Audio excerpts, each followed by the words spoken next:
നമസ്കാരം. ഞാൻ doctor Rohit Ramkumar, associate consultant neurologist, KIMS health, Kottayam. ഇന്ന് ഞാൻ നിങ്ങളോട് സംസാരിക്കാൻ പോകുന്നത് എപ്പിലെപ്സി അല്ലെങ്കിൽ അപസ്മാര രോഗം എന്ന അസുഖത്തെക്കുറിച്ചാണ്. നിങ്ങൾക്കെല്ലാം അറിയാവുന്ന പോലെ അപസ്മാരം എന്നുള്ള അസുഖം ഉണ്ടാകുന്നത് തലച്ചോറിലെ അബ്നോർമൽ ആയിട്ടുള്ള ഇലക്ട്രിക്കൽ സിഗ്നൽസ് ഉണ്ടാകുന്നത് കൊണ്ടാണ്. രണ്ടിലധികം അൺപ്രൊവോക്ഡ് സീഷേഴ്സ് അല്ലെങ്കിൽ പ്രത്യേകിച്ച് ഷുഗർ കുറഞ്ഞുണ്ടാവുക, സോഡിയം കുറഞ്ഞുണ്ടാവുക, തലച്ചോറിൽ ഇൻഫെക്ഷൻ വന്നിട്ടുണ്ടാവുക, ഇങ്ങനത്തെ ഒന്നും കാരണങ്ങളല്ലാതെ വരുന്ന രണ്ടിലധികം സീഷേഴ്സ് 24 മണിക്കൂറിന് ഇടവേളയിൽ ശേഷം ഉണ്ടാകുന്ന അവസ്ഥയാണ് എപ്പിലെപ്സി എന്ന് നമ്മൾ പറയുന്നത്. നമ്മളുടെ എല്ലാം ധാരണ പോലെ ഒരാൾക്ക് ഒരു ഫിറ്റ്സ് വരിക എന്ന് പറഞ്ഞു കഴിഞ്ഞാൽ അത് ആജീവനാന്തം മരുന്ന് കഴിക്കേണ്ട ഒരു ഭാരമേറിയ അസുഖമായിട്ട് കൺസിഡർ ചെയ്യാനേ പാടില്ല. അത് എന്ത് തരം എപ്പിലെപ്സിയാണ്, അല്ലെങ്കിൽ എപ്പിലെപ്സിയുടെ അസോസിയേറ്റഡ് ആയിട്ടുള്ള ഫൈൻഡിങ്സ്, അതിന്റെ EEG, MRI എന്ന സ്കാനിങ്, ഇതിലൂടെയുള്ള വിവരങ്ങളിലൂടെയാണ് ഒരു അപസ്മാര രോഗിയെ നമ്മൾ പൂർണ്ണമായും പരിശോധിച്ച് വിവരണങ്ങൾ പറയുന്നത്.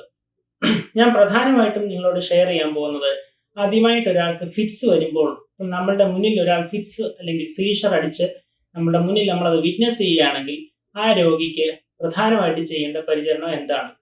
ഒന്നാമതായിട്ട് നമ്മൾ അദ്ദേഹത്തെ അല്ലെങ്കിൽ ആ സ്ത്രീയെ ലെഫ്റ്റ് സൈഡിലോട്ട്, പ്രിഫറബിളി ഒരു സൈഡിലോട്ട് ചരിച്ച് കിടത്തുക. കഴുത്തിന് ചുറ്റും ടൈറ്റ് ആയിട്ടുള്ളതായിട്ടുള്ള കോളർ അല്ലെങ്കിൽ ടൈറ്റ് ബട്ടൺസ്, ഇങ്ങനെയുള്ള കാര്യങ്ങളൊക്കെ ഒന്ന് അയവ് വരുത്തുക.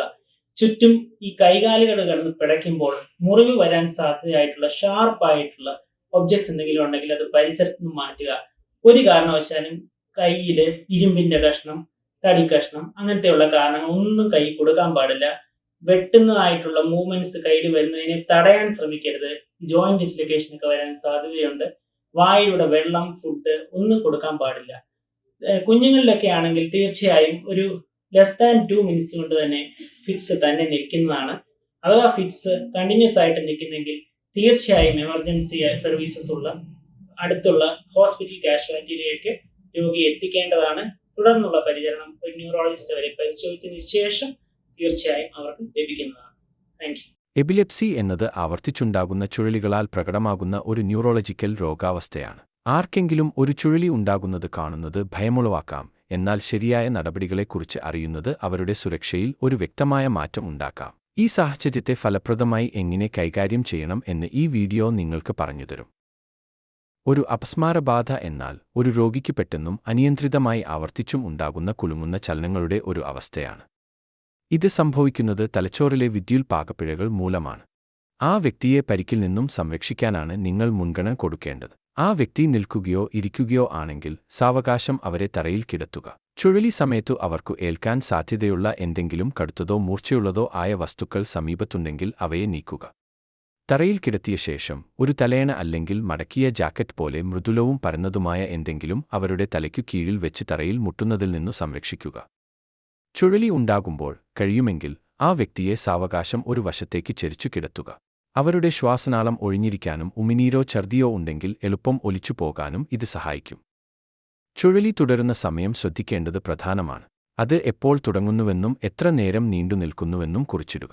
നിങ്ങൾക്കു സഹായം തേടേണ്ടി വന്നാൽ ഈ വിവരം മെഡിക്കൽ വിദഗ്ധർക്ക് നിർണായകമാകും. ഒരു ചുഴലി ഉണ്ടായാൽ നിങ്ങൾ ഒരിക്കലും ചെയ്യാൻ പാടില്ലാത്ത ചില കാര്യങ്ങൾ ഉണ്ട്. ആ വ്യക്തിയുടെ വായിൽ ഒന്നും ഇടരുത്.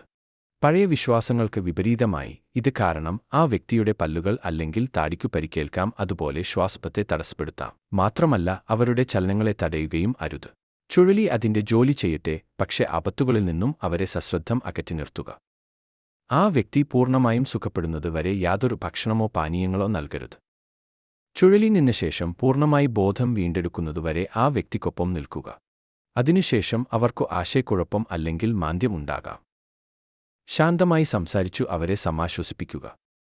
അടിയന്തര മെഡിക്കൽ സഹായം എപ്പോൾ വിളിക്കണം എന്ന് അറിഞ്ഞിരിക്കേണ്ടത് അത്യാവശ്യമാണ്.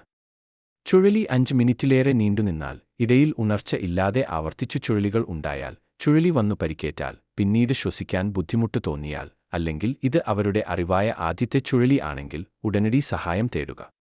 ഈ ലളിതമായ നടപടികൾ മനസ്സിലാക്കിയാൽ ഒരു അപസ്മാര ചുഴലി അനുഭവിക്കുന്ന ആർക്കും നിർണായക പിന്തുണ നൽകാൻ നിങ്ങൾക്ക് കഴിയും. കാര്യങ്ങൾ അറിഞ്ഞ ശേഷം ശാന്തമായി അറിവായ നടപടികൾ എടുക്കുന്നത് ഒരു ശരിയായ വ്യത്യാസം സൃഷ്ടിക്കും.